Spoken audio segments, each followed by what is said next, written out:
Hello and welcome to Unleashed, the show that explores how to thrive as an independent professional. I'm your host, Will Bachman, and I'm here today with Umbrex member Kian Beyzavi. Kian, welcome to the show. Thank you, Will. It's good to be here.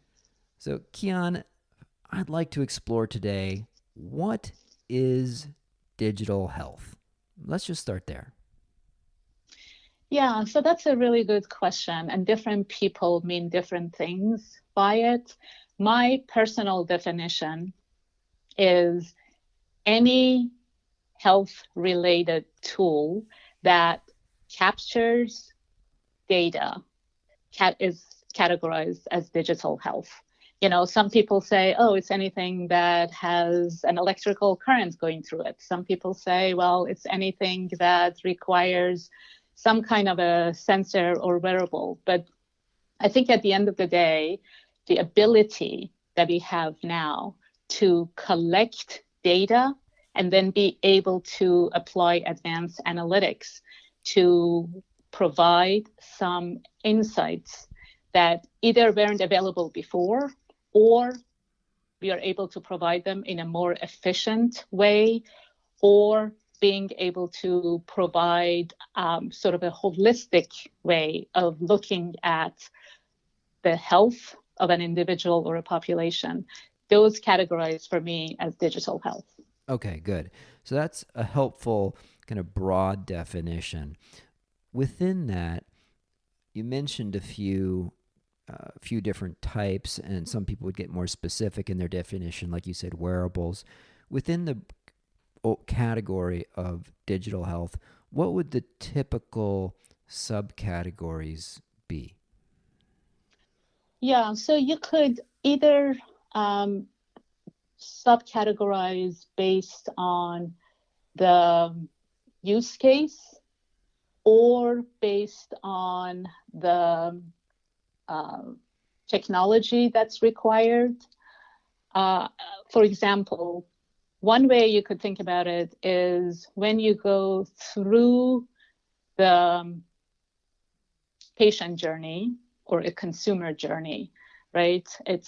You could think about it as, well, a healthy individual, how do they interact with digital health? Most likely their interaction is going to be either with wellness apps or wearables to just track their health, or it could be for routine telemedicine interactions, checkups and whatnot with a provider. Or it could be with, filling their medications if they're taking, supplements, taking the medications via online pharmacies. So that's kind of the starting from upstream. Then you go to a chronic patient, for example, that has diabetes. So they are monitoring their blood sugar either through an episodic blood glucose monitor or through a continuous monitor. And that monitor is providing them with some kind of a feedback or insight about their behavior or their diet that needs to be modified. Mm-hmm. Mm-hmm. And then you kind of take it further to a patient that has an acute illness, such as somebody who is going through cancer treatment, or somebody who is undergoing neurodegenerative disease treatment. So you could think about monitoring them as they're taking a medication to better understand how they are responding. And there's data that through monitoring someone's activity, you can actually tell whether they are responding well to a given drug, even if it's, not a neuromuscular drug. So that's one way to think about it, or monitoring the patient's compliance and adherence to the drug. So this is kind of a consumer or patient-centered view. Another view is to break it up by technology, to say, okay, we have sensors and hardware elements. So we categorize that as one bucket. Then we have telemedicine and mobile health. We we kind of categorize that as a different one. So And then we have let me just pause there. So sure. back up a little bit. So sensors. So break that up for me a little bit. So that would be, so we're not talking just about my mobile phone, which might be a sensor, but also might be mobile health. When you say sensors, like what sorts of sensors are we talking about? Yeah, so that's a great question. Mobile phones certainly can do a lot, and it's actually quite surprising how much they can do. But so just to dive a little bit deeper there, certainly they can track your movement. There are apps that you can download, and you can actually, as you're typing, from your typing patterns, these apps can determine if there is a neurodegenerative kind of disease onset at play. By monitoring your voice, by monitoring your speech, there's data that says people that are starting to have dementia, they tend to use pronouns a lot more than specific nouns. So there are these very passive, unobtrusive methods that you can monitor activities of daily living and provide a very rich set of data across multiple disease states. But in addition to the phone, we are seeing there are a lot of wearables. One that is quite an elegant device is the iRhythm Zeo patch. So it's a very small patch, a little bit bigger than a Band-Aid, that you put on your chest. And by wearing it over 2 weeks and bringing their advanced machine learning and AI capabilities, they can actually detect atrial fibrillation and irregular atrial arrhythmias, cardiac arrhythmias, and irregular heartbeat. So historically, that was done with a Holter monitor, which is very awkward and can only work over 24 hours. But this way, having a 2-week data set is quite rich. And then there are consumer apps that, consumer wearables that can detect your sleep patterns. There is Oura Ring that, it's a very elegant ring, and it can measure your heart rate. It can potentially measure your sleep patterns, and there are wearables that measure your respiration rate, so to help you sleep better. And we are seeing an explosion of these consumer apps. And there's, of course, the Apple Watch, and there's the Google Study Watch. So we are seeing an explosion of these consumer apps. And interestingly, even though they are not necessarily clinically validated, they just provide such a tremendous volume of data that now they're starting to be used in clinical trials as well. For example, we are seeing Apple Watch being used in a heart study with over 150,000 patients. That's amazing. And I have a family member who has this little device, so that connects to your mobile phone, that can basically do just an EKG, and then the phone can sort of use artificial intelligence to read that EKG, and if it's if it looks questionable, you can email that to your cardiologist. So beyond just the phone itself, what other sorts of sensors are coming out there that consumers are connecting to their phones with Bluetooth, or to even expand the sort of sensing that a phone can do? Yeah, so for example, the continuous glucose monitor that was recently commercialized by Abbott, it's a very small sensor that you just put on your arm, and then you can download the app on your phone and read your glucose levels. And I have actually worn this device because I was studying an earlier version of it several years ago, and it's tremendously powerful in the way it can control it gives you insights and helps you control your diet and do more exercise to manage your blood sugar levels. Okay, so this is amazing. So I interrupted you. You were talking about kind of You went through categories based on the patient journey, and then you were going through categories based on more like device types. So we have these different sensor types, and then what are the other, keep on going, what are the other sort of categories from that perspective? Yeah, then there's mobile health. And so these are more around apps that are standalone. So for example, you can, for behavioral health, there are a lot of apps. It sort of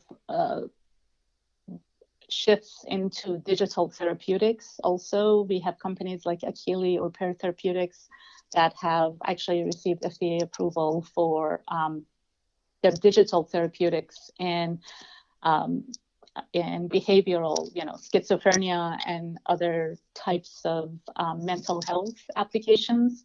So that's another category. And then the third category is telemedicine, which is basically replacing the traditional face-to-face interactions between a physician and a patient. Ultimately, what I think is the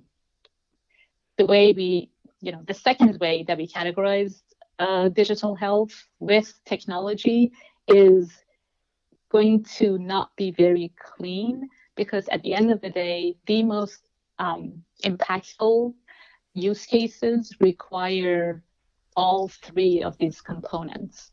So, for example, there's a company called Feel. They have a sensor that can determine, it's for mental health and depression, but they have a sensor that can detect the patient's activity level and heart rate. Then they have a very rich app that can provide feedback to the user. They actually have a live coach that can intervene. So it's a whole ecosystem that touches on all of these components that we mentioned. And that's where you see the biggest impact. So Kian, we've talked now about some of what digital health is, and this was super helpful because I had thought of it maybe more as mostly about apps, and you helped expand my understanding of what we mean by that term. It really covers a lot of different things. Why do you think that digital health is now going to become much, much more prevalent? What's changing beyond the obvious of COVID? Or maybe talk about that some. But it seems like I've heard about digital health for a long time, but maybe we're now on the brink of some big changes. What do you expect to see? Yeah.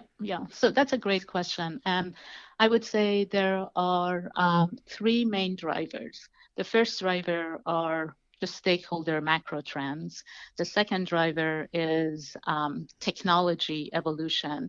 And the third driver is the response by financial markets. Overlaid on top of all of that, of course, is COVID, which is supercharging the adoption of digital health.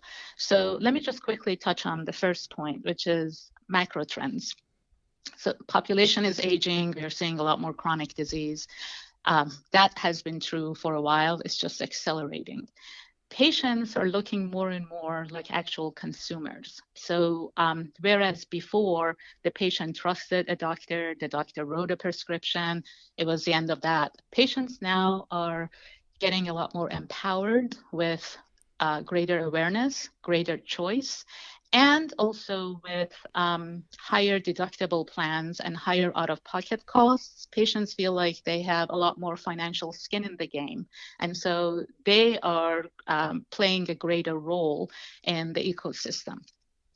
In addition, patients are having great seamless experiences when it comes to entertainment, to retail, to banking and finance. And, you can do all of these things through a few touches on your phone, but healthcare is still quite a bit behind. Try getting your blood pressure from 2 years ago on your phone. It's near impossible. So patients are pulling, they're kind of creating this demand for innovation. In parallel with that, we are seeing rising costs and emergence of value-based healthcare. So historically, payers were paying for procedure. Now they are more and more paying for outcomes.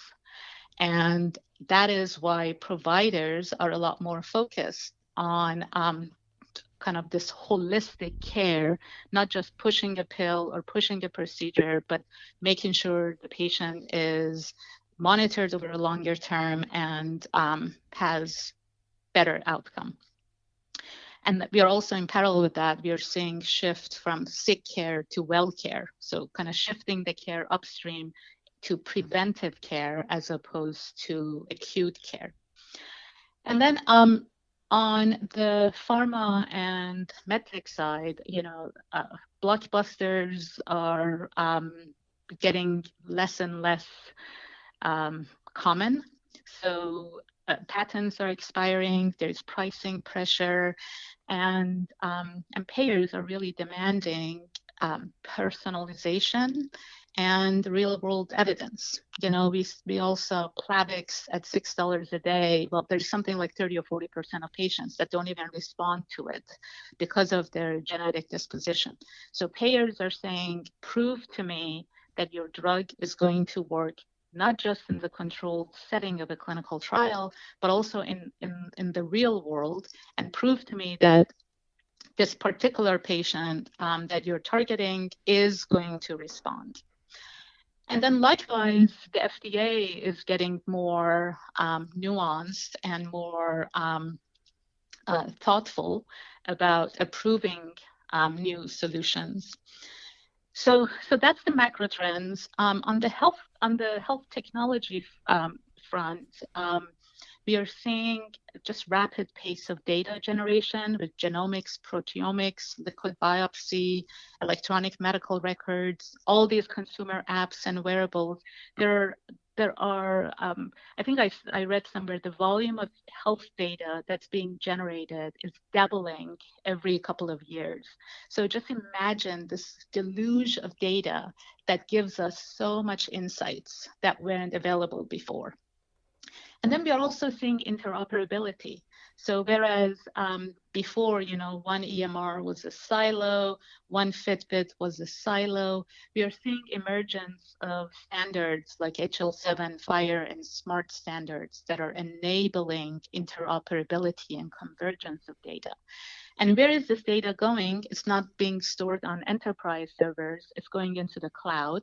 So cloud computing is another big enabler. And then advances in analytics and AI together with 5G and automation and blockchain and 3D printing. So these are all the technology enablers. And then financial markets have really responded well to kind of this perfect storm between the needs of stakeholders on one hand and emerging technologies on the other hand.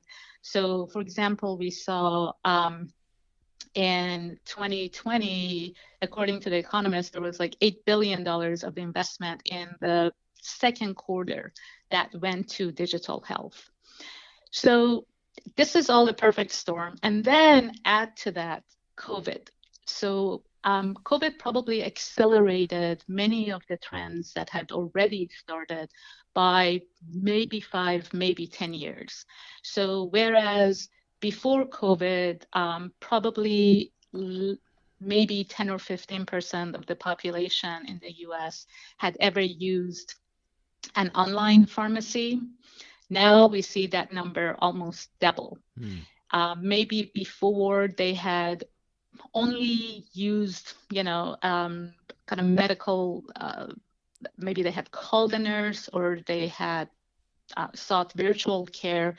That was like less than 5% of the population. Now that's almost, 30% of the population.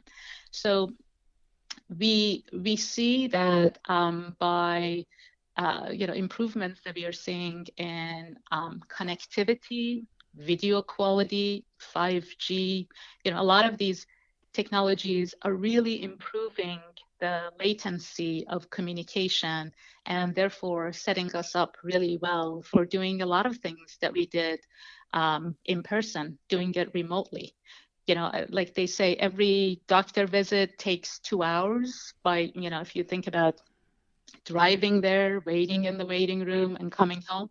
Now you can do that in 15 minutes. So just think about the impact that that's going to have on preventive care and earlier diagnosis and earlier intervention. What about, I wonder if there's, to what degree would you say there's a fourth lever around like regulatory changes and, sort of payer changes, a willingness to pay for a telemedicine visit and that sort of thing? Yeah, I mean, so there were, before COVID, there were some state licensing laws that, for example, said the doctor that writes a lab test has to reside in the same state that a patient is in. Before COVID, there was sporadic reimbursement for telemedicine consults. Some payers paid for it.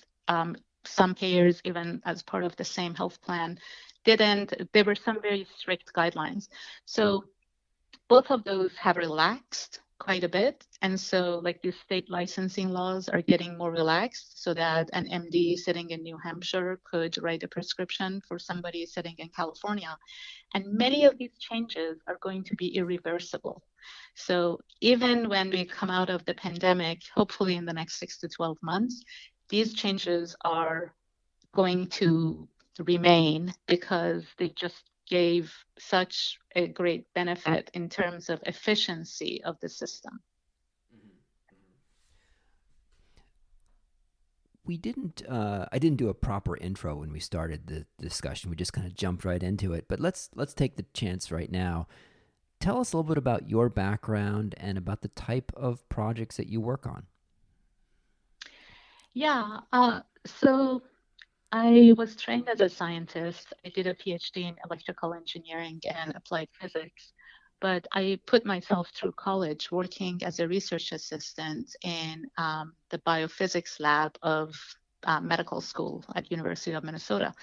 And I was always really intrigued by the interdisciplinary overlap between technology and medicine and how technology could really help drive new insights into human physiology or into natural biology.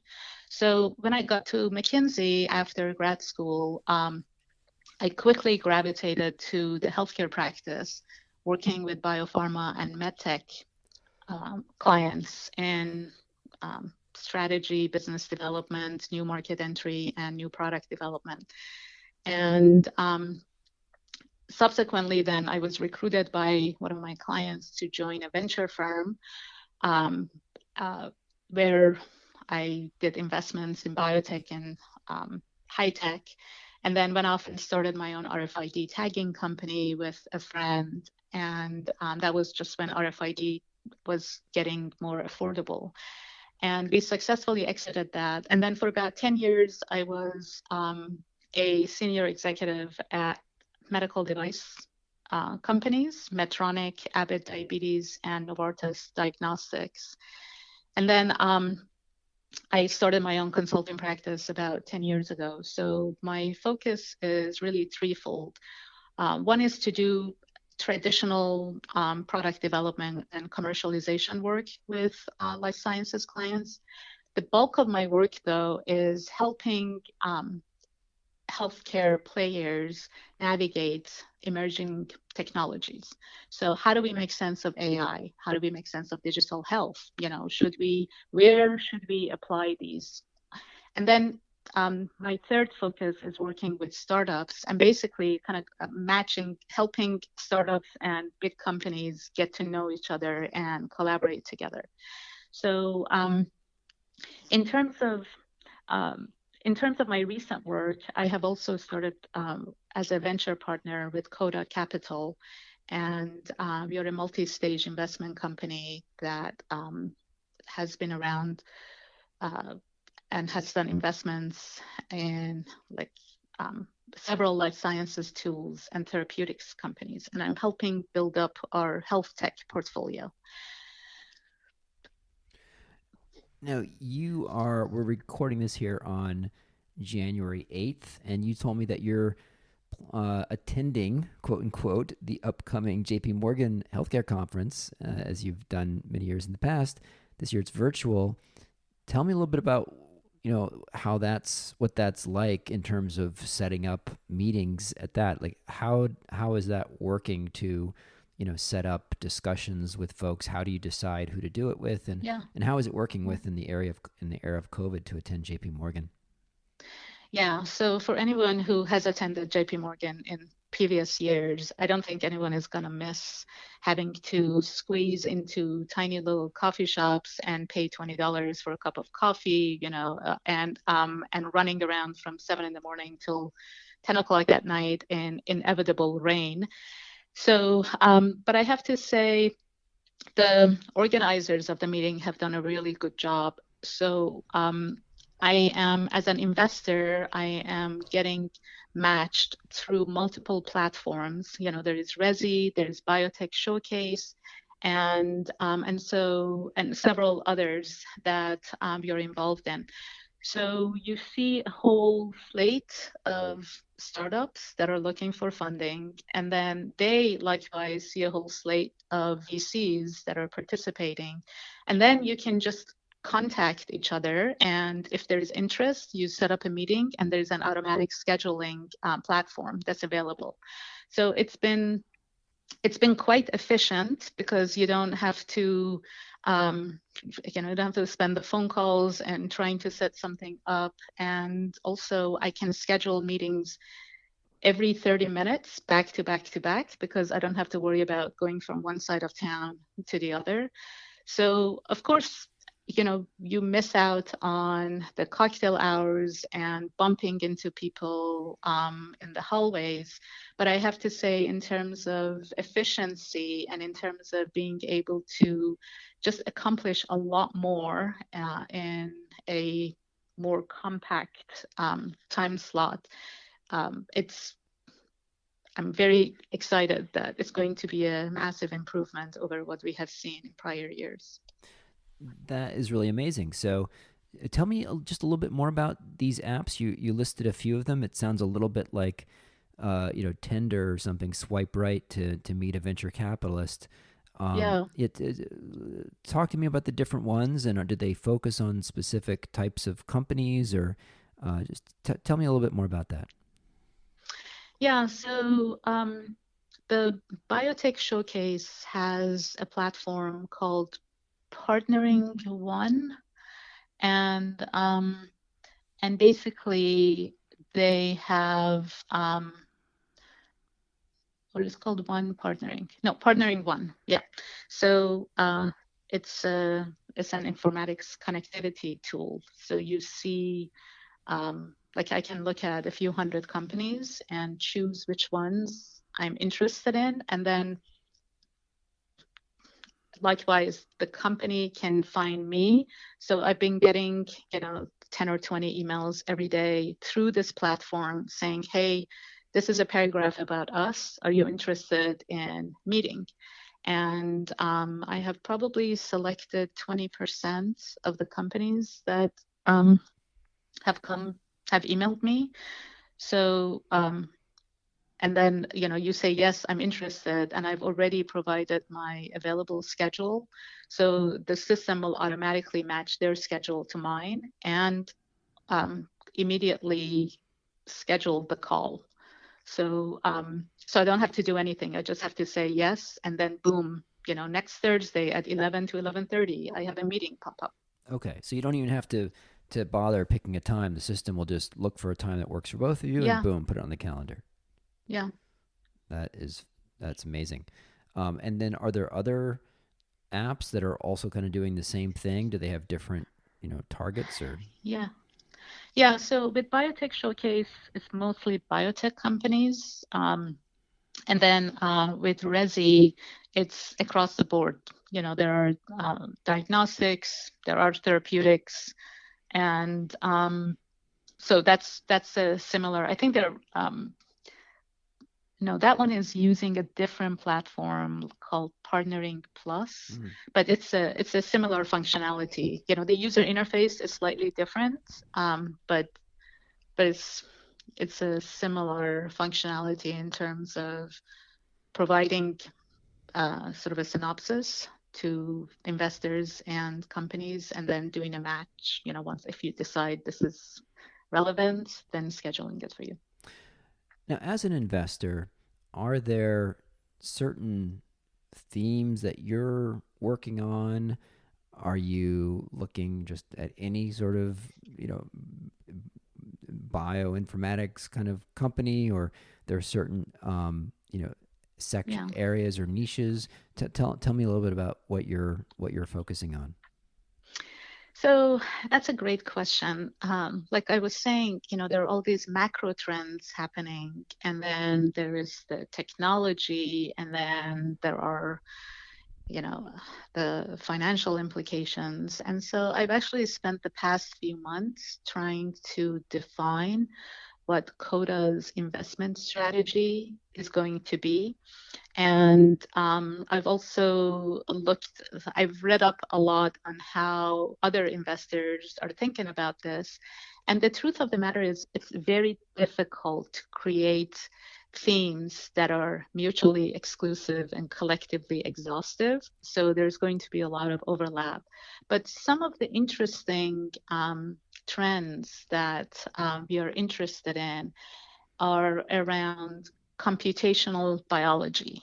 Um, I'll define these. Then there's precision medicine, and then there is sort of telemedicine. So, what I mean by computational biology is trends that we are seeing in AI enabled drug discovery. There's tremendous work being done now to replace the traditional wet lab, benchtop assays, and do a lot of that work using data analytics, and therefore be able to just pour through large volumes of data and come up with targets, and then pour through large volumes of compound libraries and come up with drug candidates. So that's an area that's interesting for us. We are also seeing a lot being done in biomaterials and bioengineering. And then in terms of precision medicine, of course, liquid biopsy and genomics and proteomics are very interesting. And then we're also interested in how COVID has accelerated telemedicine, and where we think opportunities are not things that have already kind of taken off, but where we think the next 3 years is going to look like. Mm-hmm. Mm-hmm. And then I'm curious, how do you just personally manage your kind of personal knowledge base? As you talk to these companies, do you take notes and put it in Evernote or Roam or some kind of organized fashion so that you can periodically review and look at themes? Or how do you think about organizing what you're learning and the people that you're meeting and the themes that you're seeing, Yeah. and so that you can have it digestible and analyzable?